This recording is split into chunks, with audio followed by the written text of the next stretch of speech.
ಕರ್ತವ್ಯದಲ್ಲಿದ್ದ PSI ಮೇಲೆ ಗುಂಡಿನ ದಾಳಿ ನಡೆಸಿ ಕೊಲೆ ಮಾಡಲು ಯತ್ನ ನಡೆಸಿದ ಘಟನೆ ಇಂದು ಮುಂಜಾನೆ ದಕ್ಷಿಣ ಕನ್ನಡ ಜಿಲ್ಲೆಯ ಬಂಟ್ವಾಳದಲ್ಲಿ ನಡೆದಿದ್ದು ಪಿಎಸ್ಐ ಕೂದಲೆಳೆಯ ಅಂತರದಲ್ಲಿ ಪಾರಾಗಿದ್ದಾರೆ.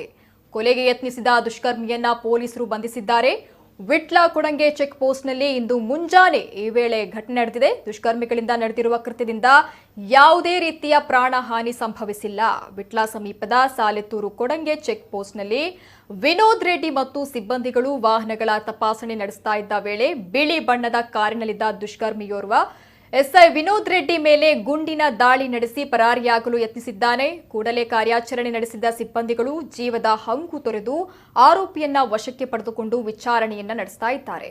ಕಾರು ಕೂಡ ವಶಪಡಿಸಿಕೊಂಡಿದ್ದಾರೆ. ಕೇರಳದಲ್ಲಿ ಗುಂಡಿನ ದಾಳಿ ನಡೆಸಿ ವಿಟ್ಲ ಮೂಲಕ ಪರಾರಿಯಾಗಲು ಮುಂದಾಗ್ತಾ ಇದ್ದಂತೆ ವಿಟ್ಲ ಪೊಲೀಸರಿಗೆ ಮಾಹಿತಿ ನೀಡಲಾಗಿದ್ದು ವಿಟ್ಲ ಎಸ್ಐ ನೇತೃತ್ವದ ತಂಡ ಆರೋಪಿಗಳನ್ನ ಅಡ್ಡಗಟ್ಟಲು ಮುಂದಾದಾಗ ಅವರ ಮೇಲೆ ದಾಳಿಗೆ ಮುಂದಾಗಿದ್ದಾರೆ ಎನ್ನಲಾಗಿದೆ.